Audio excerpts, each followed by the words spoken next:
আচ্ছা, সো আজকে হচ্ছে officially lecture 7 of GD 113. Uh, our last class was the recorded version of last class was provided by our seer because I had some issues in my laptop, so I couldn't record the class. So already he uploaded that file on our Google Classroom. So kindly, for recorded version of lecture 6, go through the stream of our Google Classroom, so you will find out the class lecture.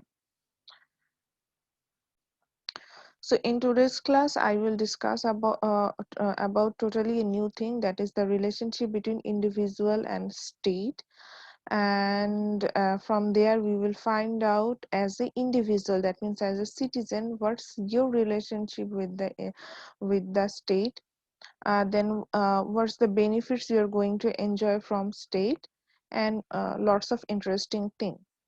So আমরা যেখানে আছি সেখানে হচ্ছে গিয়ে আমরা already আমরা discuss করে এসেছি যে কিভাবে আমরা অলরেডি ডিসকাস করে এসেছি যে পলিটিক্যাল সায়েন্স বিষয়টা কি, বা হচ্ছে গিয়ে our topic, that is comparative government, how it's related with political science, or how it's work as a subfield of political science. Then we discuss about a state, like that was a very interesting topic. How oh sorry, আমি এখানে একটু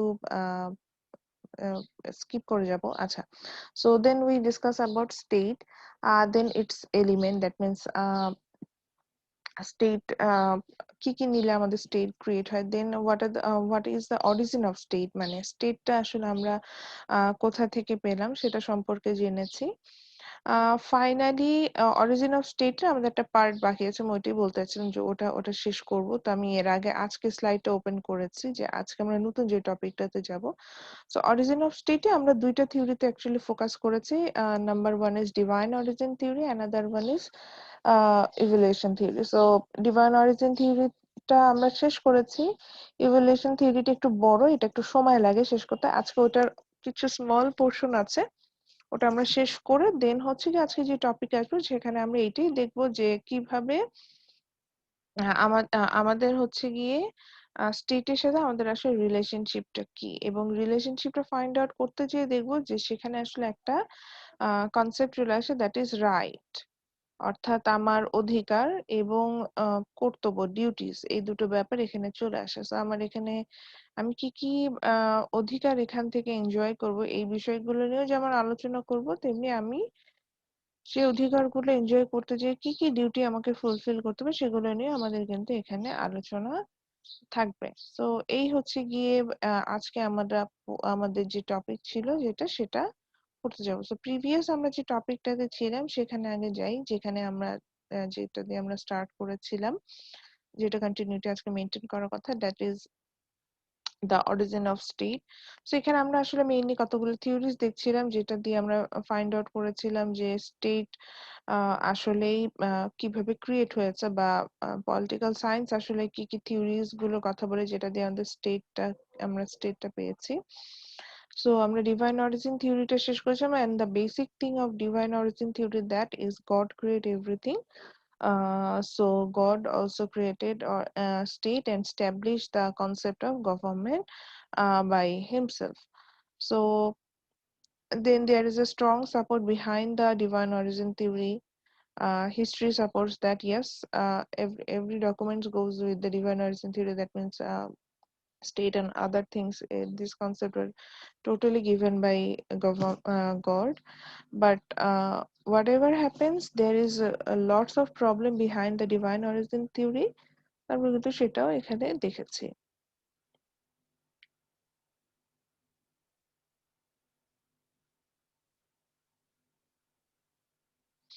So in today's topic we will start about evolutionary theory, and আমরা এটাই দেখেছিলাম যে বিবর্তনবাদ আমাদেরকে যেটা বলে যে সময়ের সাথে ধীরে ধীরে পরিবর্তনের মাধ্যমে আমরা আসলে এখন এই যে ফ্রেমে আমরা আছি সেটাতে আমরা এসেছি।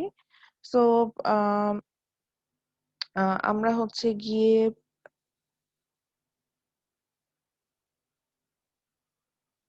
আমরা যদি হচ্ছে এভিডেন্সে যাই, অর্থাৎ অ্যানথ্রোপোলজি বা আর্কিওলজি ফিল্ড দিয়ে যদি এখানে আমরা আসলে অ্যানালাইসিস করি, সেখানেও কিন্তু আমরা এই একই জিনিস ফাইন্ড আউট করতে পারবো যে যেখানে আমরা দেখবো যে আমাদের হচ্ছে গিয়ে বিবর্তনের মাধ্যমে আমরা আসলে প্রত্যেকটা স্টেজে আমাদের যে ইভেন হিউম্যান স্ট্রাকচার, এটাও কিন্তু আমরা দেখতে পাই যে সময়ের সাথে আস্তে আস্তে পরিবর্তিত হয়ে আমরা এখন যে স্ট্রাকচারটাতে আছে, এই স্ট্রাকচারটা আমরা পেয়েছি। এরকম একটা কিন্তু বিষয় কাজ করে। তো ঠিক একইভাবে যদি আমি আহ আমি সিভিলাইজেশন এর কথা বলি, সোশ্যালাইজেশন এর কথা বলি, বা আমি হিউম্যান বায়োলজিতে আসলাম, হিউম্যান স্ট্রাকচারের কথা যদি বলি, আমরা বললাম যে এটা বিবর্তনের মাধ্যমে আস্তে আস্তে আমাদের কাছে এই অবস্থায় আসছে। সো সেটা যদি এইরকম হয়, তাহলে সেই ক্ষেত্রে হচ্ছে গিয়ে আমি যদি স্টেটের কথা বলি, সেটার হিস্ট্রি কেন, মানে স্টেটটা কেন বিবর্তনের মাধ্যমে আসবে না, কথা হচ্ছে অনেকটা এরকম। এবং সেখান থেকে আসলে দেখা যায় যে ইয়েস, ইভ্যালুয়েশনের মাধ্যমে আসলে ইভলিউশনের মাধ্যমে আসলে হচ্ছে গিয়ে স্টেটের কনসেপ্টটা আমরা আসলে এইভাবেই পাই। এবং সেখান থেকে আমরা দেখতে পাই যে এটা আবার হচ্ছে গিয়ে দ্বারা স্ট্রং কিছু ফ্যাক্টর আছে, অর্থাৎ কিছু উপাদান দিয়ে যদি আমরা এখানে আসলে অ্যানালাইসিসে যাই, তখন আমরা দেখতে পাবো যে আসলে বিবর্তনবাদটা সত্য। মানে রাষ্ট্রের কনসেপ্টের ক্ষেত্রে, অর্থাৎ রাষ্ট্র কিভাবে আসলো, এই কনসেপ্টটা নিয়ে যদি আমরা আলোচনা করি, সেক্ষেত্রে দেখা যায় যে আসলে বিবর্তনবাদটা সত্য, এবং তার মাধ্যমে আমরা আসলে যে রাষ্ট্রের যে ধারণা যেটা, সেটা পেয়েছি। তো প্রথমে এটা আমরা এই দুটো পয়েন্ট পড়ে এসেছি।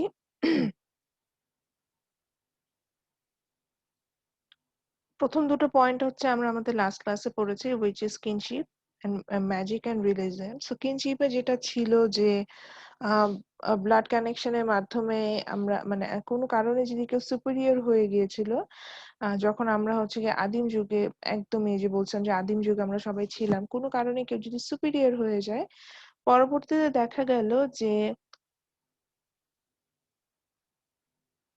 সে সুপিরিয়র হওয়ার পরে, অর্থাৎ সে নিজেকে যখন চিফ, বা আমরা তাকে সবচেয়ে এলিজিবল ওয়ান টু গভর্ন আস, এরকম একটা সিচুয়েশনে আমরা চিন্তা করতে শুরু করলাম, তখন দেখা গেল যে সে নিজেকে স্ট্রং একজন মেম্বার চিন্তা করা শুরু করলো। এবং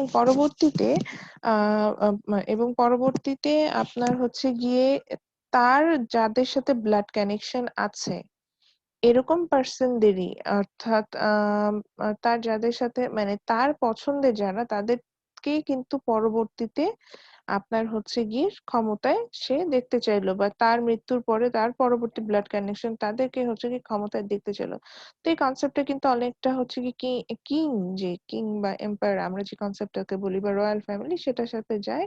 এবং কিনশিপের মধ্যে কিন্তু আমরা এই থিওরিটা প্রমাণ পেয়ে থাকছি। তারপর আমরা দেখেছিলাম যে ম্যাজিক এন্ড রিলিজিয়ন, এখানে আবার যেটা ছিল সেটা হচ্ছে গিয়ে যে আমরা দেখেছিলাম যে রিলিজিয়নও যেটা আমরা দেখি, বা রিলিজিয়ন যেটা দেখি, সেটা যে রিলিজিয়নে যায় না কেন, আমরা দেখতে পাই যে ধর্ম ব্যবস্থাটাও কিন্তু এটাই সাপোর্ট করে যে গড আমাদের সবকিছু শিখিয়েছেন, এবং সেটার কারণেই হচ্ছে গিয়ে আমরা সেখান থেকে হচ্ছে গিয়ে রাষ্ট্রীয় কনসেপ্টটাতে এসেছি। এবং কিভাবে রিলিজিয়নটা আসলে মানে চলে আসলো, বা আমরা দেখলাম যে মানুষের অবজারভেশন পাওয়ার, সেটার স্ট্রং অবজারভেশন পাওয়ার, সেখান থেকে আসলে আমরা যে রিলিজিয়নটা স্টার্ট করলাম, এবং সেখান থেকে হচ্ছে কি আমাদের আহ যেটাকে বলা যাচ্ছে যে আস্তে আস্তে তার যে রিলিজিয়ন যারা মেনটেন করা শুরু করে, তাদের একটা প্রভাব আমাদের উপরে এসে পড়তে শুরু করলো। এভাবে আসলে কিন্তু আমরা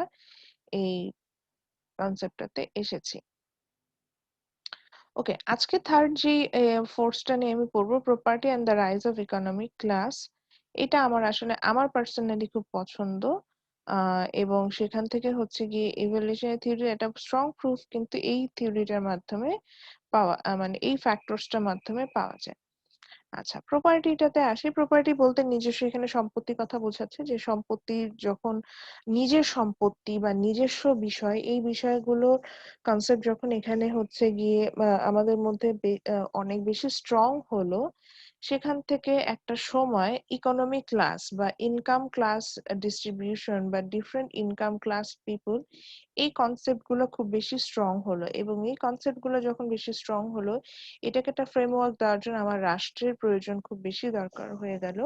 এবং সেখান থেকে আসলে আমরা যে এখন যে আধুনিক রাষ্ট্র ব্যবস্থা যেটা, সেটা আস্তে আস্তে পরিবর্তনের মাধ্যমে এখানে এসেছে। তো এটাও একইভাবে আমরা একটা এক্সাম্পলের মাধ্যমে চিন্তা করি, তাহলে আমাদের জন্য বুঝতে সুবিধা হবে। তো আমরা তো এটা ধরেই নিয়েছিলাম লাস্ট ক্লাসে যে আমরা সবাই হচ্ছে আদিম যুগে চলে গিয়েছি।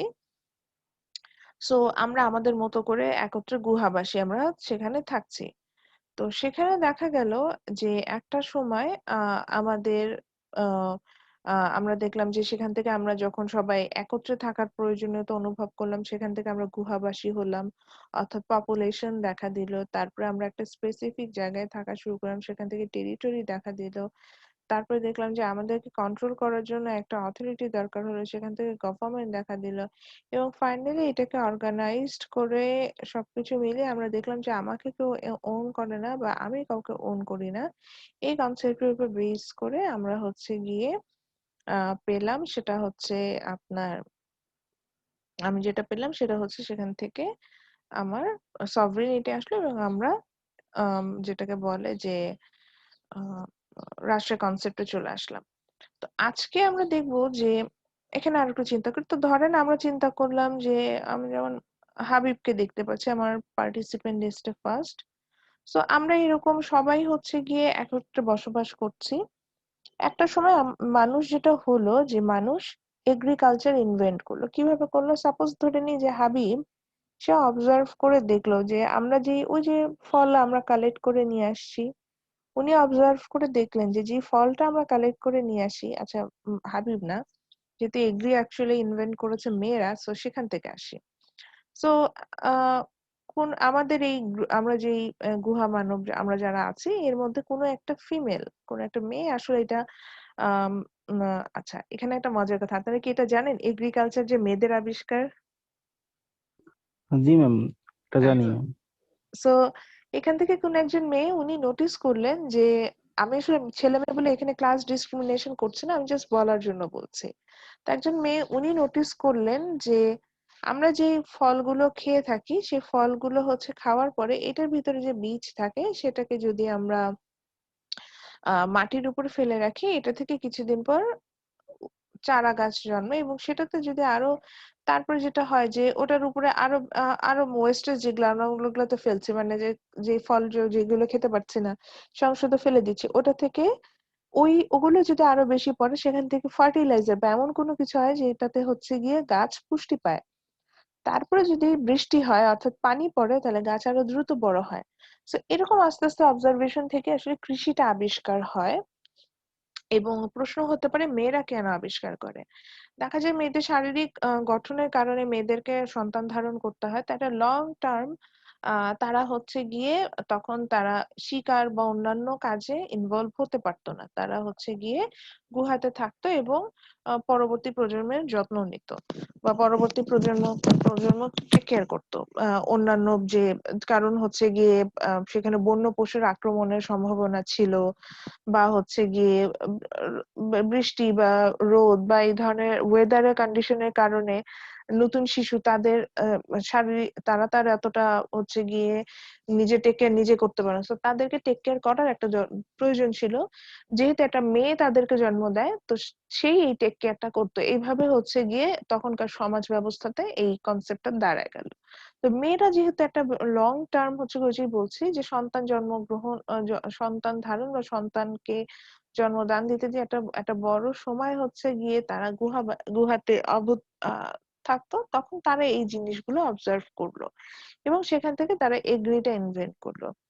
এবং এগ্রিকালচার ইনভেন্ট করার আগ পর্যন্ত যেটা হতো যে মানুষ আসলে যাযাবরের মতোই ছিল, অর্থাৎ একটা জায়গায় আমরা আছি, সেখানে থাকলাম, কিছুদিন থাকার পরে দেখা গেল যে আহ আমরা যা ফল ছিল সব গাছের যা ফল ছিল সব পেড়ে খেয়ে ফেলেছে, আর ফল নাই। বা যে পশু ছিল যতটুকু, বা হয়তো ওখানে অত বন্য পশুই ছিল না, তাদেরকে আমরা যতটুকু সম্ভব খাওয়ার চেষ্টা হান্ট করার চেষ্টা করেছি, এখন আর হান্ট করার মতো কোনো পশু নাই।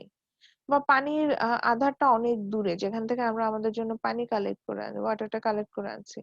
তো এইভাবে এসব করতে করতে দেখা গেল যে আমাদের আসলে হচ্ছে গিয়ে আমরা যে সিচুয়েশনে আছি এটাতে আর হচ্ছে না। এখন হচ্ছে কি আমাদের নতুন জায়গা দরকার। তো আমরা আবার তখন দেখা যেত যে সবাই আবার সদলবলে যতটুকু আ অ্যাসেট আছে সেগুলো নিয়ে আমরা বা যা আছে সেগুলা নিয়ে আমরা আবার নতুন গুহার সন্ধান করতাম যেখানে খাবার আছে, সেখানে চলে যেতাম। এভাবে আসলে মানুষ যাযাবরের মতো থাকতো।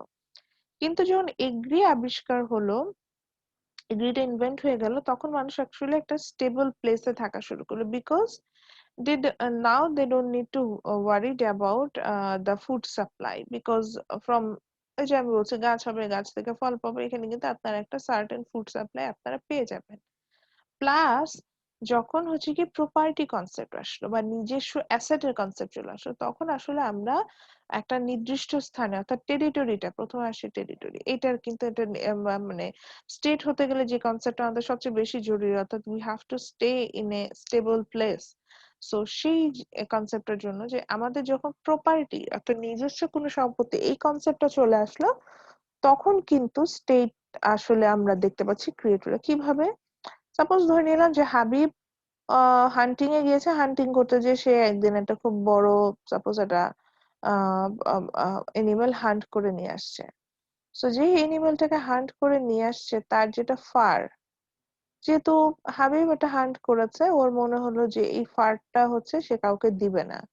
সো সে অবভিয়াসলি ওটা খেয়ে ফেলার পর এই ফারটা সে রেখে দিল এবং সেটা দিয়ে সে তার জন্য একটা ড্রেস বানিয়ে নিল। এখন কথা হচ্ছে গিয়ে অরিজিনাল কনসেপ্টটা আমাদের যেটা বলছিল যে আমাদের তো নিজস্ব কোনো পোশাক মানে প্রপার্টি ছিল না, অর্থাৎ কেউ পোশাক তৈরি করছে সেখান থেকে পোশাক পাচ্ছি, কেউ খাবার নিয়ে আসে সেখান থেকে আমরা খাবার পাচ্ছি, কেউ হান্ট করে নিয়ে আসে সেখান থেকে আমরা খাচ্ছি, এইভাবে করে কিন্তু মানুষগুলো একত্রে চলছিল। কিন্তু যখনই হাবিব ওই যে হচ্ছে একটা এনিমেল হান্ট করেছে, এই জন্য ওইটার দিয়ে যে ড্রেসটা বানালো সেটা সেই মাত্র পরবে, এই ধরনের কোনো কনসেপ্ট ছিল না। কিন্তু হাবিব যখন ওই ড্রেসটা নিজের জন্য রেখে দিল, এখান থেকে আস্তে আস্তে প্রপার্টি অর্থাৎ আমার বিষয় আমার বা আমার জিনিসটা আমার, এই কনসেপ্টটা ডেভেলপ হওয়া শুরু করলো। তার দেখে আমি ধরে নিলাম যে মাহানাজ উনি হচ্ছেন গিয়ে ফ্রুটস, ওই যে বললাম উনি খুব ভালো ফ্রুটস চিনে। তো অনেক ফ্রুটস কালেকশনে গিয়েছে খাবার জন্য, সেখান থেকে সে যে দেখলো যে সে খুব বড় বড় কোকোনাট পেয়ে গিয়েছে। এখন সে এসে কি করলো, সব ফ্রুটস গুলো সবাইকে দিল, কিন্তু কোকোনাট যেটা পেয়েছে সেটা রেখে দিল নিজের জন্য, যে সে তার খুব কোকোনাট খেতে ইচ্ছা করে মাঝে মধ্যে। তাহলে এই যে ফ্রুটস, এটা তো কোনোটাই সে নিজের হাবিবের কথা না আসলাম যে সে খুব নিজে কষ্ট করে হান্ট করেছে, এই কারণে হচ্ছে গিয়ে আপনার ড্রেসটা রেখে দিল, মানে ফারটা থেকে, মানে ওই পশুর চামড়া থেকে যে ড্রেসটা তৈরি হলো সেটা সে রেখে দিল। এখন মাহানাজের সাথে তার এটা আসলে যাচ্ছে না, সে তো আর ফল ক্রিয়েট করে নাই। সেখানে দেখা যাচ্ছে যে ফ্রুটস গুলো হচ্ছে গিয়ে আহ গাছেই ছিল, রাইপ হয়েছিল, সেখান থেকে সে জাস্ট কালেক্ট করে নিয়ে আসছে। তো সেখানে তো আসলে সে নিজস্ব বা আমি এটা খাবো এই বা আমারই এটা, এই কনসেপ্টটা আমরা আসলে আসতে পারি না। কিন্তু এখানে দেখা গেল যে মাহানাজ যখন নিজে থেকে এটা বলা শুরু করছে না এটা আমার বা আমি এটাকে কনজিউম করতেছি, সেখান থেকে আসলে কিন্তু আপনার আলটিমেটলি আমরা যেটা হলো যে আমরা আহ আহ, একটা প্রপার্টি কনসেপ্ট অর্থাৎ ওন অ্যাসেট এই ধরনের একটা কনসেপ্টে চলে আসলাম। সো যখন প্রপার্টি কনসেপ্ট আসা শুরু করলো অর্থাৎ নিজের সম্পত্তি, এটা আমাদের মধ্যে ডেভেলপ হওয়া শুরু করলো এবং এই যে বললাম আমরা এগ্রি ইনভেন্ট করলাম, আমরা যেটা হলো আমরা একটা নির্দিষ্ট প্লেসে বসবাস করা শুরু করলাম। যেহেতু আমাদের এখন ফুড সাপ্লাই নিয়ে চিন্তা করার কিছু নাই, আমরা নির্দিষ্ট একটা প্লেসে থাকা শুরু করলাম। এবং দেন ওই যে বললাম মেয়েরা এগ্রি ইনভেন্ট করেছে, তারা দেখলো যে গাছপালাকে বড় করতে হলে উই নিড ওয়াটার। সো মানুষ আসলে ওই সময় বিভিন্ন নদী অববাহিকায় হচ্ছে গিয়ে তারা থাকা শুরু করলো এবং নদী অববাহিকা গুলো যেটা সেটা হচ্ছে গিয়ে আমরা যদি সভ্যতার বিকাশও দেখি আমরা দেখবো যে বিভিন্ন নদী অববাহিকাতেই কিন্তু মানুষ প্রথমে সিভিলাইজেশনটা স্টার্ট করেছে। যেমন আমরা যদি সিন্ধু সভ্যতার কথা বলি, আমার এখন এটাই মনে পড়ছে, সেটাও কিন্তু নদী অববাহিকায়, বা আমরা যদি প্রাচীন যে মিশরীয় সভ্যতাগুলো বলছি, সেখানে আমরা দেখতে পাচ্ছি নীল নদের পাশে হচ্ছে গিয়ে আমাদের আপনার হচ্ছে গিয়ে সেখানে মানুষ আসলে স্টে করা শুরু করে। বা আমরা যদি মানে মেইন কথা এখনো অত সভ্যতার দিকে না যাই, আমরা যেকোনো মানে এই যে মানুষ যখন এক জায়গায় বসবাস করা শুরু করলো, এই কনসেপ্টটাতে যখন যে একটা স্টেবল প্লেসে যখন স্টে করা শুরু করলো, এই কনসেপ্টটাতেই যখন আসা শুরু হলো, তখন আমরা দেখতে পাচ্ছি যে সেখানে কিন্তু আহ সেখানে আমরা দেখতে পেলাম যে আমরা কিন্তু হচ্ছে গিয়ে আপনার একটা নদী অববাহিকাতেই সেখান থেকে আমরা থাকা শুরু করেছি। এবং নদী অববাহিকাতেই থাকা শুরু করেছি, এবং সেখানে হচ্ছে গিয়ে আমরা এটা হচ্ছে গিয়ে থাকার জন্য আমরা যেটাতে হচ্ছিল যে আমরা কিন্তু আহ, মানে এটার নদী অববাহিকাতে থাকার কনসেপ্টের পিছনে কিন্তু রাইজ অফ এগ্রিকালচার বা প্রপার্টি, এই বিষয়গুলো কিন্তু এখানে প্রথম একটা বিষয় ছিল। আচ্ছা, সো নদী অববাহিকাতে আমরা থাকা শুরু করলাম। সো একটা একটা স্পেসিফিক প্লেসে থাকা শুরু করলাম, এবং সেখান থেকে নদী থেকে যেহেতু পানি নিয়ে আসতে সুবিধা, সেখান থেকে আমরা আমাদের এগ্রিটাকে ডেভেলপ করা শুরু করলাম। তো দেখা গেল যে আমাদের যে কলোনিটা ছিল, অর্থাৎ আমরা যে একত্রে অনেকে ছিলাম আমাদের কলোনিতে, দেখা গেল যে আমরা খুব ভালোভাবে এগ্রিটা ইনভেন্ট করে ফেলেছি, এবং আমরা একটা প্লেসে সবাই একত্রে থাকছি। এখন সেখানে দেখা গেল যে আরেকটা, ওই যে আমরা বলছিলাম যে আমাদের আশেপাশে আরো কিছু গুহা ছিল যেখানে আরো কিছু মানুষ একত্রে বসবাস করছিল, তারা দেখা গেল আমাদের মতো করে স্ট্রং ওয়েতে হচ্ছে গিয়ে এই এগ্রিকালচারটা ইনভেন্ট করতে পারেনি, তারা এগুলো বুঝে নেয়। তো তখন আমাদের যে দলপতি ছিল, চিফ যিনি ছিলেন, তিনি চিন্তা করলেন যে ওই যে আমাদের যে পাশের গুহা ছিল, তারা তো হচ্ছে গিয়ে এগ্রিকালচার ইনভেন্ট করে নাই বা তাদের নিজের কোনো অ্যাসেট নেই, কিন্তু তাদের অ্যাসেট যেটা আছে যে তারা হচ্ছে গিয়ে ওই যে হান্ট করে নিয়ে আসে, হান্টিং করার পরে এই এনিমেল গুলোর অনেকগুলো ফার আছে, অনেক অনেক ফার আছে, যেগুলো দিয়ে হচ্ছে তাদের পক্ষে হান্ট করা পসিবল। সো হান্ট করা সেখান থেকে হচ্ছে কি হান্ট করা পসিবল। সো সেখান থেকে কিন্তু তারা মানে আমি যেটাকে বলতে পারি যে আহ ট্রেড মানে করলো ম্যাম। হ্যাঁ, বুঝিনি, বলেন। মানে মানে ওদের অনেকগুলি ফার আছে তো ওরা আমাদের সাথে ট্রেড করতেছে এরকম। না না, ট্রেডও না, আমরা যেটা করলাম যে আমাদের চিফ যিনি আছেন উনি বলল যে উনি চিন্তা করলেন যে আমরা তো শক্তিশালী, যেহেতু আমাদের এগ্রিটা স্ট্রং, হ্যাঁ, আমাদের নিজেদের অনেক ফুড আছে, তো ওয়াই নট আমরা ওদেরকে অ্যাটাক করে ওদের ফার গুলো নিয়ে চলে আসি। বুঝতে পারছেন? ট্রেড করার ইয়েস ম্যাম। এখানে কনসেপ্ট আসে নাই, প্রথমে মানুষের কনসেপ্ট আসে হচ্ছে ফোর্স ক্রিয়েট করা। সো তারা যেটা করলো যে জোর করে ছিনিয়ে নেওয়া যেটাকে বলা যায়, তখন আমাদের চিফ আমাদের বললো যে দেখো আমাদের তো আর এত এনিমেল নাই, এত এত ফারও নাই, সো আমরা ওদেরকে অ্যাটাক করব, ওদের কাছে এতগুলো অ্যাসেট আছে। ওই যে বললাম অ্যাসেটের কনসেপ্টটাও কিভাবে আসছে সেটা তো বলেই দিলাম, অ্যাসেট আছে, আমরা ওগুলো দখল করে নিয়ে আসবো। তো আমরা যেহেতু স্ট্রং, আমরা সবাই গেলাম যে হচ্ছে কি ওদের সাথে মারামারি করলাম, ওরা তো আর আমাদের সাথে পারবে না, কারণ আমরা স্ট্রং, আমরা ভালো খাবার পাচ্ছি, আমরা সেখান থেকে হচ্ছে গিয়ে আমাদের বডি স্ট্রাকচার ওদের থেকে বেশি সুগঠিত। তো আমরা ওদেরকে অ্যাটাক করে ওদের সব যা অ্যাসেট ছিল, কিছু ধরেন পশুর চামড়া ছিল, হয়তো কিছু ফ্রুটস জমানো ছিল, সেগুলো আমরা কালেক্ট করে নিয়ে জোর করে ওদের কাছ থেকে নিয়ে চলে আসলাম। এবং ওদেরকে নিজেদের স্লেভ হিসেবে, অর্থাৎ আমরা যেহেতু ডোমিনেন্ট, আমরা ওদেরকে অ্যাটাক করেছি, অর্থাৎ আমরা বেশি সুপিরিয়র বা আমরা স্ট্রং, এই জন্য আমরা ওদেরকে আমাদের অধীনস্থ করার জন্য জোর করে নিয়ে চলে আসলাম ওই মানুষগুলোকে। সেখান থেকে কিন্তু ইকোনমি ক্লাস, অর্থাৎ কেউ সুপিরিয়র কেউ না, কেউ হচ্ছে হাই ইনকাম পিপল, যেমন হাই ইনকাম তো আর ওইভাবে এখানে বোঝানো যাচ্ছে না, মানে আমাদের কাছে অ্যাসেট বেশি আছে, so we are high income people, ওদের কাছে নাই, they are low income people. এই কনসেপ্ট গুলো কিন্তু এখান থেকে ডেভেলপ করে ফেললো। বুঝতে পারছি? জি ইয়েস ম্যাম, ম্যাম। বুঝতে পারছি আচ্ছা, ম্যাম। তো এইভাবে যখন এই যে যে সিচুয়েশনটা বলছে, অর্থাৎ এগ্রি ইনভেন্ট হলো, ওন প্রপার্টি কনসেপ্টটা ইনভেন্ট হলো, এরপরে দেখা গেল কি যে আমরা কিন্তু কিন্তু একটা স্টেবল প্লেসে থাকা শুরু করলাম এবং সেখানে তো অলরেডি আমাদের চিফ বা গভর্নমেন্টের কনসেপ্টটা তো আগে থেকেই ছিল। সেই গভর্নমেন্ট থেকে যখন আমাদের মনে হলো যে একটা চিফ একটা টেরিটরিতে অ্যাটাক করবে এবং এই যে এইভাবে ফোর্সের মাধ্যমে আমরা দেখা গেল যে তাদের কাছ থেকে তাদের প্রপার্টি গুলো নিয়ে আসছি। তো এইভাবে আসলে দেখা যাচ্ছে যে আমরা কিন্তু হচ্ছে গিয়ে স্টেটের কনসেপ্ট যেটা সেখানে আমরা এখানে চলে গেলাম। তো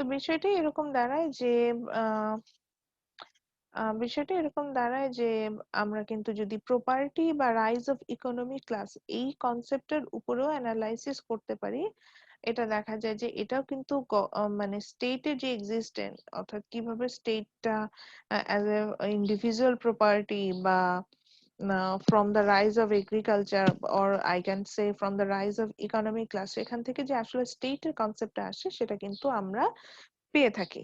এবং আপনি হয়তো বলতে পারেন যে হাবিবের কথাতে আসি যে ট্রেড করলাম, এটাও আসলে ছিল সবার মধ্যে। তো আর আসলে আপনার ফোর্স ক্রিয়েট করার বিষয় ফোর্সটাই বেশি হতো, অর্থাৎ একটা টেরিটরি আরেকটা টেরিটরিকে দখল করে নিত, এই বিষয়টা বেশি যেত। কিন্তু অনেক ক্ষেত্রে এরকম হতো যে আপনার সেখানে হচ্ছে গিয়ে ট্রেডও করতাম। সেক্ষেত্রে আমরা হয়তো বা অসম ট্রেড হতো যে আমি হয়তো আমাদের চিফ বললো যে ঠিক আছে তোমাদেরকে আমি দখল করব না, বাট তোমরা হচ্ছে গিয়ে আমরা যেহেতু সুপিরিয়র তোমাদের সব ফার গুলো আমাদের দিয়ে দিতে হবে, এটার জন্য আমরা তোমাদেরকে এই যে এই 10টা ফ্রুটস দিব।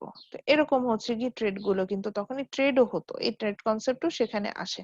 তো ম্যাক্সিমাম কেসে আসলে ফোর্স ক্রিয়েট করে একটা টেরিটরি আরেকটা টেরিটরিকে দখল করে নিত। এবং এই যে বললাম স্লেভারি যেটা আমরা দেখি, স্লেভারিটাও কিন্তু এখান থেকেই আসে।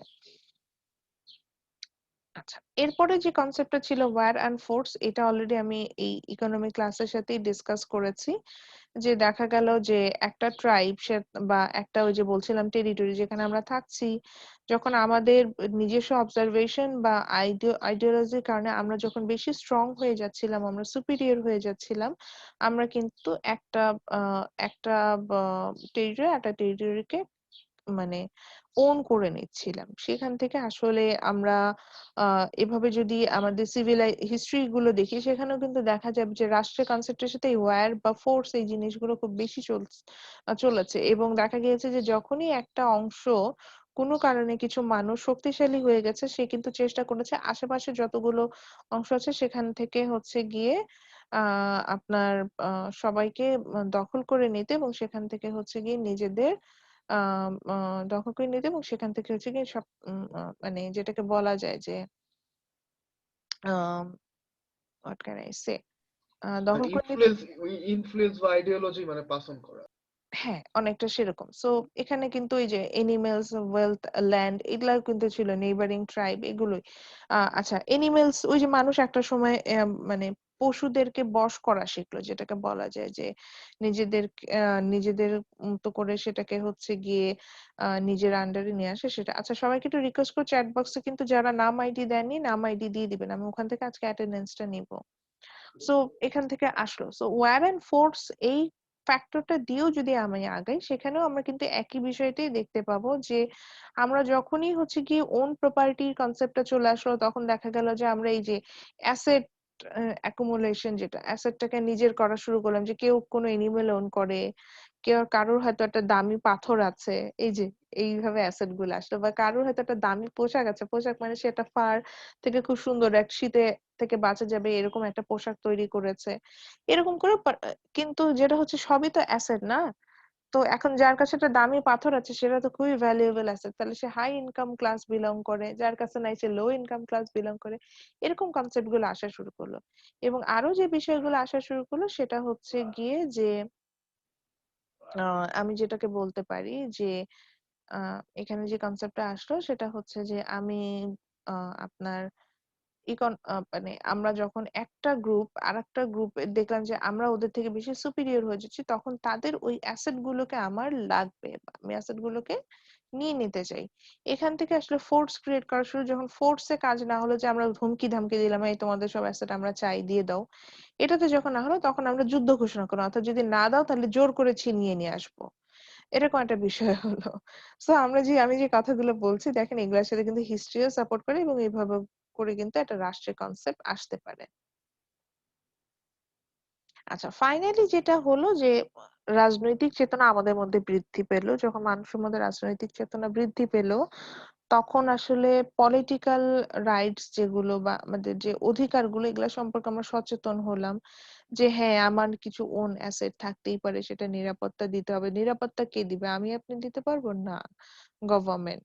বা আমি পিসফুলি এক জায়গায় থাকতে চাইতেই পারি, সেটার জন্য পিস যদি মেনটেন করতে হয় তাহলে একটা স্ট্রং অথরিটি দরকার হয় যারা আমাদেরকে হচ্ছে গিয়ে ওন করবে। তো সেই কনসেপ্ট থেকে কিন্তু দেখেন রাষ্ট্রে চলে আসছে। বা আমার যদি মনে হয় যে হচ্ছে গিয়ে আমাকে কেউ ওন করতে পারবে না, আমাকে প্রোটেকশন দিতে হবে, আমাকে ডিফেন্স করতে হবে, সেটার জন্য একটা স্ট্রং গভর্নমেন্ট দরকার। তো এই যে বিভিন্ন ধরেন আমার কারোর সাথে সমস্যা হলো আমার ট্রাইবেই, বা আমি যে গ্রুপে আছি সেখানেই, তো সেক্ষেত্রে আমাকে এই যে সমস্যাগুলো হলো, সেই সমস্যা সমাধানের জন্য হলো একজন অথরিটি দরকার, একটা গভর্নমেন্ট দরকার। অলরেডি আমরা এক জায়গায় আছি, মানে এবং একটা নির্দিষ্ট প্লেসে আছে, অর্থাৎ পপুলেশন আছে, টেরিটরিও আছে। তাহলে আমার জীবনে নিরাপত্তা বিধান করতে হলে তো একটা গভর্নমেন্টকে দরকার, সভরেনিটি দরকার। এই যে এই কনসেপ্ট গুলো থেকে, অর্থাৎ যখনই আমার মধ্যে রাজনৈতিক চেতনা ডেভেলপ করলো, সেখান থেকে কিন্তু আমরা হচ্ছে গিয়ে স্টেটের কনসেপ্টে আসলাম।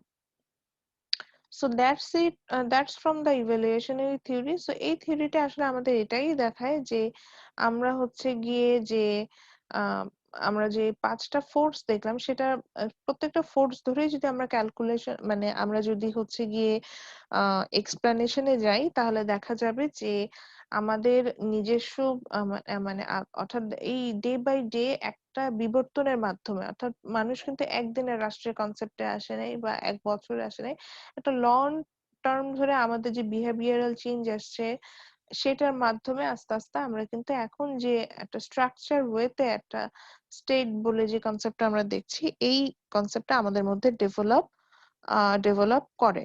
তো এই কারণেই হচ্ছে গিয়ে আমি আপনাদেরকে বলছিলাম যে আমাদের মধ্যে হচ্ছে গিয়ে যে রাষ্ট্রের যে কনসেপ্ট যেটা, সেটা খুব বেশি ইম্পর্টেন্ট। তো আমরা যাতে হচ্ছে গিয়ে এই কনসেপ্ট, মানে রাষ্ট্রের কনসেপ্টটা ইম্পর্টেন্ট, এবং এটা সবচেয়ে স্ট্রং যে থিওরিটা দিয়ে আমাদের মধ্যে ডেভেলপ করেছে, দ্যাট ইজ ইভ্যালুয়েশনারি থিওরি। সেটা দিয়ে আমরা কিন্তু এখানে আসতে পারি। আচ্ছা, এইটার ব্যাপারে এখন কারো কোনো কোশ্চেন আছে কিনা সেখানে যাব। এই থিওরিটা খুব ইম্পর্টেন্ট এবং এখান থেকে আমি প্রশ্ন করি। চুপ করে থেকে না, আজকে একটু কথা বলেন। আমি জানি it's a morning class, so it's tough for you to cope up with me, but if you ask me relevant question, it would be easier for you to understanding those things. আচ্ছা, কারো কোনো question নেই, তাহলে আমি question করি। জি ma'am, আপনি question আচ্ছা, করেন। রাফি শাফিনকে দেখতে পাচ্ছি আমার ক্লাসে। ওই যে রাইজ অফ ইকোনমিক ক্লাস, আমি এই কথাটা বললাম একটু আগে, তাই না? তো জাস্ট একটু বলেন যে আপনার মানে আপনি এটা বলতে আসলে কি বুঝেছেন? রাফি শাফিন। হ্যাঁ, আসসালামু আলাইকুম ম্যাম। ওয়ালাইকুম আসসালাম। সো স্যার, আমি একটা ফ্যাক্টর বললাম, দাঁড়া আমি আবার দরকার হলে স্লাইডটা শেয়ার করছি। সো আমি একটা ফ্যাক্টর বললাম যে রাইজ অফ ইকোনমি ক্লাস, যেটা দিয়ে আমরা আমাদের ইভ্যালুয়েশনারি থিওরিটাকে প্রুভ, মানে ট্রু যেটা সেটা ধরে নিলাম, তাই না? তো আমার কথা হচ্ছে কি, এটা বলতে আপনি আসলে নিজে কি বুঝলেন? যে সরি, আমার স্লাইডটা ক্লোজ হয়ে গেল। যে রাইজ অফ ইকোনমি ক্লাস, এটা দিয়ে কি আসলেই মানে মনে হচ্ছে যে একটা একটা সময় রাষ্ট্র এইভাবেই আসলে কনসেপ্টটা আমাদের সামনে এসে দাঁড়িয়েছে?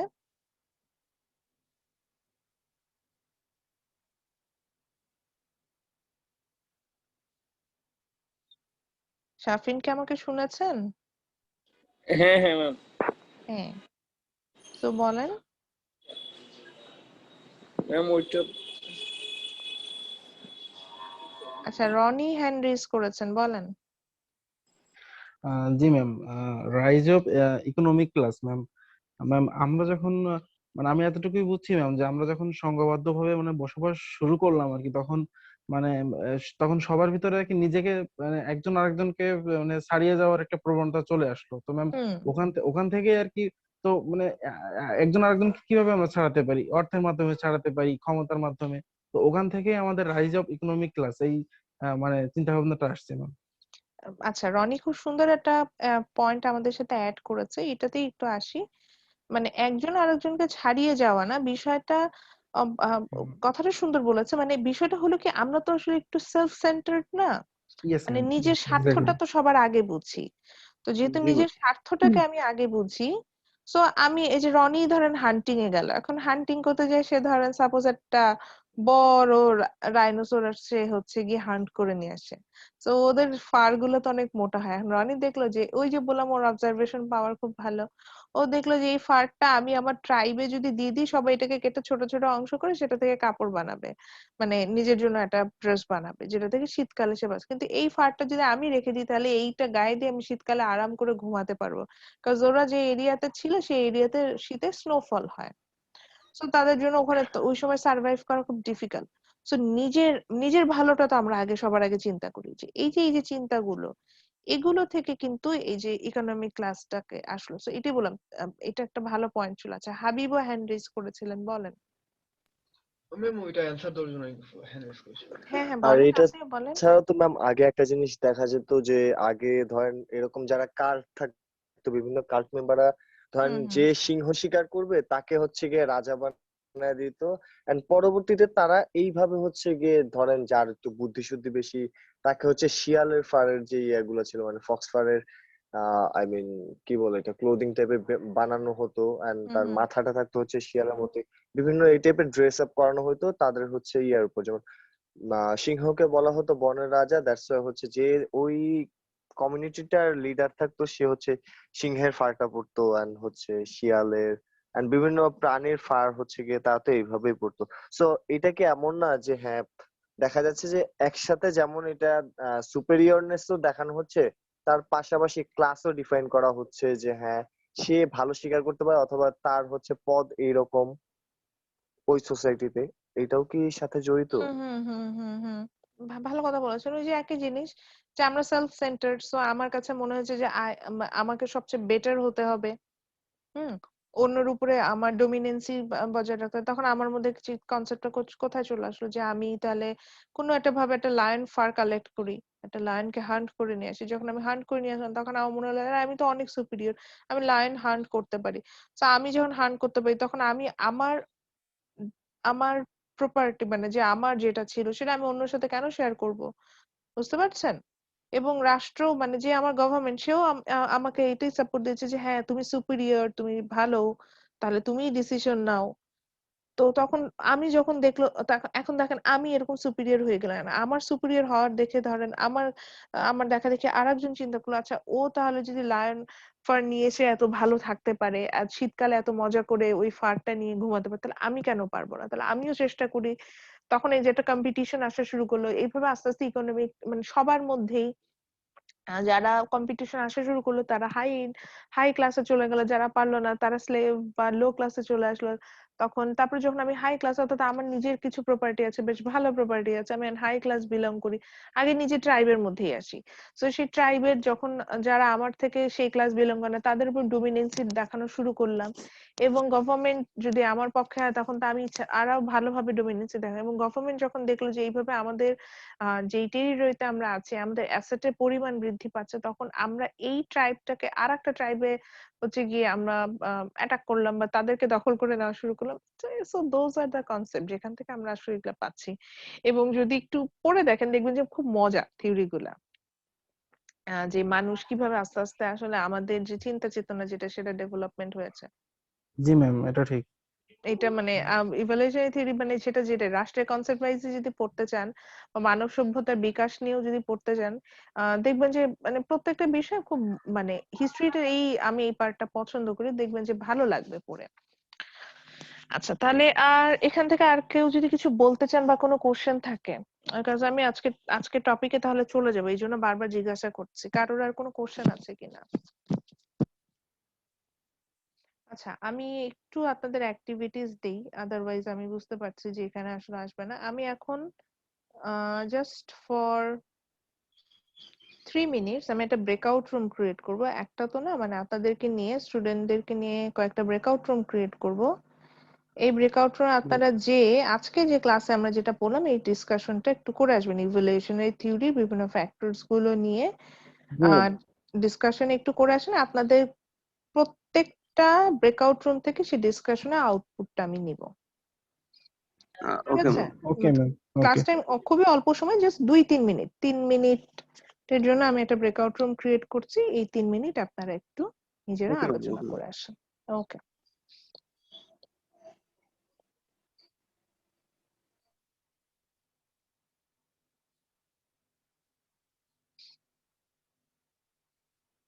তো সবাই যেটা করেন, আপনার কাছে একটা রিকোয়েস্ট গেছে, রিকোয়েস্টটা অ্যাকসেপ্ট করেন এবং ব্রেকআউট রুমে জয়েন করেন।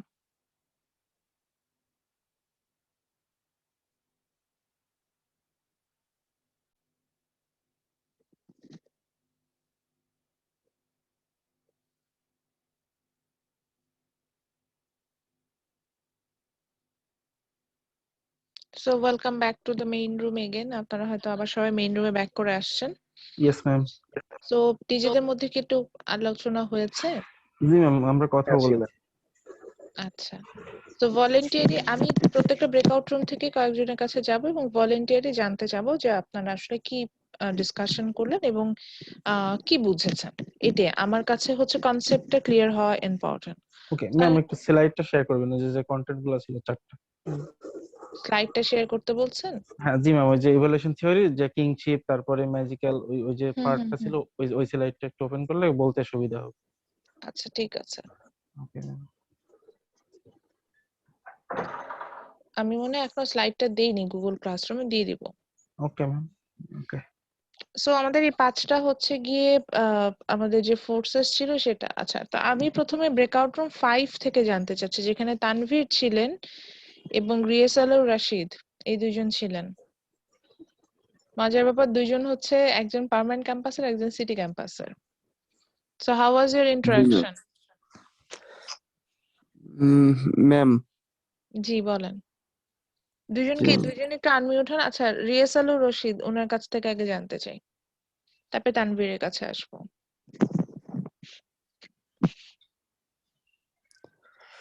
ম্যাম আমি ম্যাম কি আগে আমরা শুরু করবো ম্যাম? হ্যাঁ হ্যাঁ, দুজনই বলেন, সমস্যা নেই, দুজনের কথাই নিব। হ্যাঁ, রিহার্সালের আগে বলেন আপনাদের ব্রেকআউট রুমে আপনারা কি ডিসকাশন করলেন এবং কি বুঝেছেন, দ্যাটস ইট। যেটা বুঝেছেন সেটাই বলেন, তাহলে আমি বুঝতে পারবো যে কোথাও আন্ডারস্ট্যান্ডিং এর প্রবলেম আছে কিনা। আমি হয়তো আরো একটু ডিসকাশন করে নিব রিলেভেন্ট। ম্যাম এই যে 5টা থিওরি সম্পর্কে আমরা ম্যাম আলোচনা করেছি ম্যাম।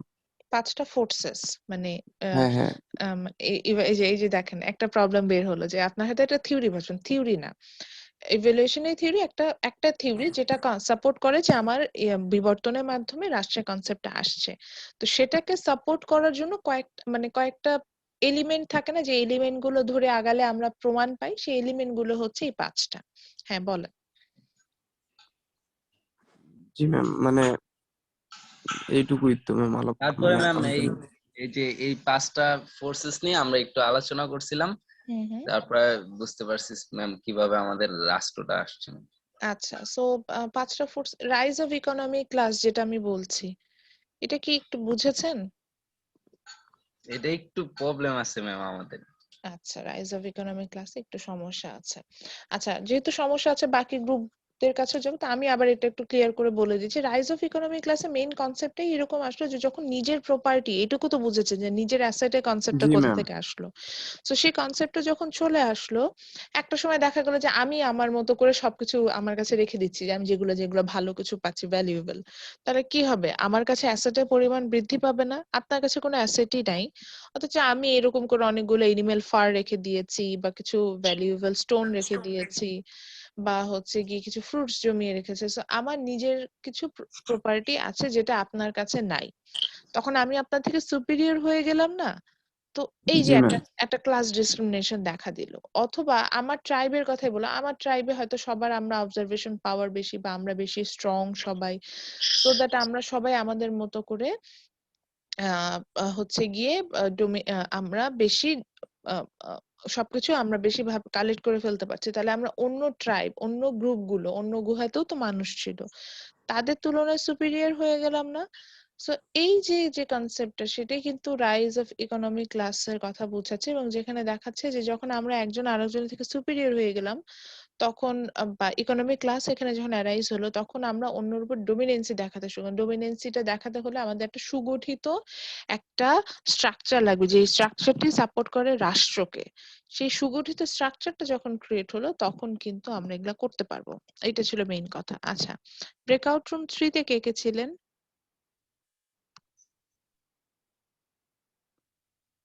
ব্রেকআউট রুম 3 তে তো বেশ ভালো স্টুডেন্টরা ছিলেন। স্বর্ণা বলেন এখান থেকে কি কি ডিসকাশন জি ম্যাম। করলেন? ম্যাম আমরা যেটা ডিসকাশন করেছি সেটা ওইখানে ছিল কালের বিবর্তন। আমরা মানে হুম ইভলিউশন থিওরিতে যেটা কালের বিবর্তন যেটা আসছে, যে আমরা আগে মানুষ যারা ছিল তারা গুহায় বসবাস করতো এবং সেখান থেকে আস্তে আস্তে দেখা যায় মানে যারা গুহায় বসবাস করতো তারা দেখা যেত যে যারা মানে বনে যে বন্য প্রাণীগুলো থাকতো সেটা তাদের শিকার শেষ হয়ে আসলে তারা আবার অন্য জায়গায় মুভ করতো, এবং সেখান থেকে এরকম আস্তে আস্তে করে মানে এখন আধুনিক হয়ে আসছে, মানে মানুষ গুহা থেকে চলে আসছে। তারপরে হচ্ছে ইন শর্ট বলতে গেলে ম্যাম যেটা হুম বলা যায় যে ইন শর্ট যদি বলি তাহলে হচ্ছে এই যে এই পাঁচটা থিওরি যে আমরা ডিফাইন করছি, মানে এখানে কিনশিপ আছে, ম্যাজিক এন্ড রিলিজিয়ন আছে। সো এই পাঁচটা যেগুলো আছে এই সবগুলো হচ্ছে মানুষ যে একত্রে, আপনি বললেন না গুহায় বসবাস করা শুরু করছে, হুম হুম তারপর তারা যে জীবনযাত্রার মানের উন্নয়ন ঘটাচ্ছিল না, এই উন্নয়নের সাথে সাথেই এই হ্যাঁ হ্যাঁ পাঁচটা ধাপ ওয়ান বাই ওয়ান চলে আসে। ধরেন হুম ফার্স্টে কিন্তু কারো মাথায় কিনশিপ ছিল না, ফার্স্টে কারো মাথায় রিলিজিয়ন এন্ড হচ্ছে ম্যাজিকের ব্যাপার ছিল না, ইকোনমির ব্যাপার ছিল না। যেমন আমি, স্বর্ণা এন্ড হচ্ছে লিমা একটা জিনিস আমরা যেটা আলোচনা করলাম সেটা ছিল অনেকটা এরকম। ধরেন আমরা এক্সাম্পলটা এভাবে দিলাম যে একজনের কাছে গরু আছে, মানে উনি হচ্ছে অনেকগুলো গরুর পালের থেকে ওনার গরুর পাল আছে একটা অনেক বড়, এন্ড আরেকজনের কাছে হচ্ছে ধান আছে, ওনার কাছে কয়েক বস্তা ধান আছে। সো মানে তারা যদি এক্সচেঞ্জ করতে গেলে দেখা যায় যদি এক বস্তা চালের বিনিময়ে একটা গরু ফার্স্টে দিয়ে করতো ঠিকই, বাট পরে বুঝতে পারে যে না, এক বস্তা চালের বিনিময়ে একটা গরু দেওয়া খুবই আমার জন্য মানে লোকসানজনক হয়ে যায়। সো আরো এরকম মানে ইকোনমিরও একটা মান চলে আসে যে 5 বস্তা চালের বদলে একটা গরু দিব। সো এইরকমের জিনিসগুলো না ডে বাই ডে। তারপরে এরপর আসে হচ্ছে গিয়ে একজন আরেকজনকে, যেটা হচ্ছে গিয়ে আপনি যেটা বলেন ওয়ারশিপ, যে জিনিসটা আছে সেটা হচ্ছে গিয়ে কিভাবে অন্যের স্থান দখল করে নেওয়া যায়। ধরেন আপনি অলরেডি হচ্ছে খুব ভালো একটা পজিশনে আছেন কিন্তু আপনার লোকবল আমার থেকে কম, ইন দ্যাট মিন টাইম আপনার হচ্ছে গিয়ে লোকবল কম হলো, আপনার এখানে জমি জমা ভালো আছে, আই মিন ফসলি জমি ভালো আছে, ভালো ফসল করা আছে, গবাদি পশু আছে। So, আপনাকে আমি পদানত করে ওই জিনিসগুলো আমি নিজের করে নিব। So, এই জিনিসগুলো না আস্তে আস্তে দেন এই জিনিসগুলো থেকে পরে পলিটিক্স জিনিসটা, মানে পাঁচটা জিনিস স্টেপ বাই স্টেপ ওই শুরু থেকে বিবর্তনের মাধ্যমে আমাদের মধ্যে জন্ম নেয়। সো এই জিনিসটা আমরা অ্যাকচুয়ালি আলোচনা করছিলাম। ম্যাম হুম সবগুলো আর কি মানে রিলেটেড আর কি, মানে খুব ভালোভাবে জি, রিলেটেড একটার সাথে আরেকটা। হুম মানে হুম এগুলো এবার দেখেন সবগুলো হচ্ছে কিনশিপে আমরা যদি আসলে ম্যাজিক পাঁচ, রিলিজিয়ন জি আসবে না। ম্যাজিক রিলিজিয়নটা ভালো মতো ওয়ার্ক না করলে দেখবেন যে প্রপার্টি কনসেপ্ট আসছে না। প্রপার্টির পরেই দেখবেন রাইজ অফ ইকোনমিক ক্লাসেস, যখন ইকোনমিক ক্লাস ডেভেলপ হয়ে গেল প্রপার্টি কনসেপ্ট আসলো, তখনই আমরা ফোর্স ক্রিয়েট করা শুরু করলাম যে আমি তোমার থেকে বেশি সুপিরিয়র। যখন জি আমরা ম্যাম। ফোর্সটা করে আমরা কাউকে ওন করতে পারছি না, তখন আমরা ওয়ারের মাধ্যমে একটা স্টেট, মজা কিন্তু আছে জিনিসগুলো যদি একটু মানে একটু নোট ডাউন করেন, রিলেভেন্সি গুলো যদি দেখতে যান তখন কিন্তু এভাবে আসবে। বা ফাইনালি আমরা যেটা দেখছিলাম যে পলিটিক্যাল কনসালটেন্ট, অর্থাৎ আমি কেন, আমাকে কেউ এসে দখল করে নেবে, আমাকে কেন কেউ ওন করবে, এই যে এই কনসেপ্ট গুলো যখন আমার মধ্যে ডেভেলপ হচ্ছে, না আমাকে তো কেউ ওন করতে পারে না বা আমাকে কেউ তো দখল করে নিতে পারে না, তখন কিন্তু দেখা যাচ্ছে যে তখন আবার হচ্ছে এখানে কিন্তু আমার এই কনসেপ্টটা এখানে আসলো, যে যেখানে হচ্ছে আমি চাচ্ছি যে আমি তাহলে সিকিউর হতে চাচ্ছি, তার মানে আমার সিকিউরিটির জন্য আমার তাহলে কি দরকার, আমার একটা রাষ্ট্র দরকার। এই কনসেপ্ট গুলো কিন্তু এখান থেকে আসা শুরু করলো। আচ্ছা, হ্যাঁ বলেন। ওকে, ফাইনালি আমি ব্রেকআউট রুম 1 থেকে কিছু শুনতে চাচ্ছি। জি ম্যাম। বলেন। আমাদের মনে হয় সবারই বোঝা হয়েছে, যার কারণে কোনো মানে আচ্ছা, সেরকম ব্রেকআপ রুম কি সেরকম আমরা ছিলাম? হ্যাঁ আমি রেহান? বললাম আমরাই ছিলাম। আচ্ছা আচ্ছা, ওয়ানে ছিলাম আমরা। আচ্ছা আচ্ছা ঠিক আছে, তাহলে আর বেয়া দরকার নেই। তাহলে আজকে যে আমরা চ্যাপ্টারটা পড়লাম এখন আসি, তাহলে এখান থেকে আমরা আসলে কোশ্চেন গুলোতে কি যাব। এখান থেকে মেইনলি আমার পছন্দের কোশ্চেনই হচ্ছে আমি এই ইভালুয়েশনের থিওরিটার কনসেপ্টটাই চাই আপনার কাছে, যে আপনার কাছ থেকে স্ট্রং সাপোর্ট চাই যে why do you support the evolutionary theory as the best theory of the origin of state, or how through the evolutionary explain how through the using the evolutionary theory the concept of a developed state has been arised. এরকম টাইপসের কিছু question আমরা এখানে যাই। তো এটাই বলতে চাচ্ছিলাম যে ইভলিউশনারি থিওরির মেইন কনসেপ্টটাই হচ্ছে এরকম যে যেখান থেকে আমরা যে রাষ্ট্রের যে কনসেপ্ট আমরা পাচ্ছি এটা একটা স্ট্রং আমরা এখানে এভিডেন্স পেয়ে থাকি। আচ্ছা, সো আমি স্লাইডটা আপনাদের সাথে শেয়ার করে দিব। এরপরে আমরা আজকের টপিকে যাই। আজকের টপিক মানে আমরা হচ্ছে আর একটা নতুন টপিকের আজকে তো দেখে আসি যে আমরা এটা নিয়ে কি নিয়ে আলোচনা করব। তো আমরা এরপরে আমরা যে চ্যাপ্টারটা চলছে, this is chapter 12 and in this chapter we're going to this is chapter 7 from your book. So in this chapter আমরা দেখেন আমরা যদি সিস্টেমেটিক্যালি আসি তাহলে কিন্তু আপনি বুঝতে পারবেন যে আমরা কিন্তু পুরো জিনিসগুলোই কভার করে আসছি।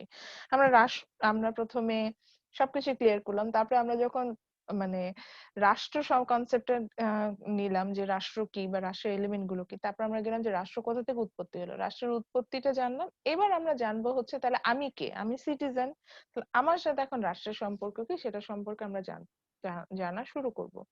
So in this chapter we're going to talk about who we are, that means what our responsibilities or what the benefits we are going to get from a country. So first of all, the benefits we are going to get from a country, that's called rights. So আমরা rights সম্পর্কে জানবো। Then rights সম্পর্কে জানার পরে আমরা দেখবো there are some significant issues in rights. আপনার মনে হতো যে rights কি বলছে ম্যাডাম, এই অধিকার আমি চাইলেই পেলাম, এরকম তো বিষয় না।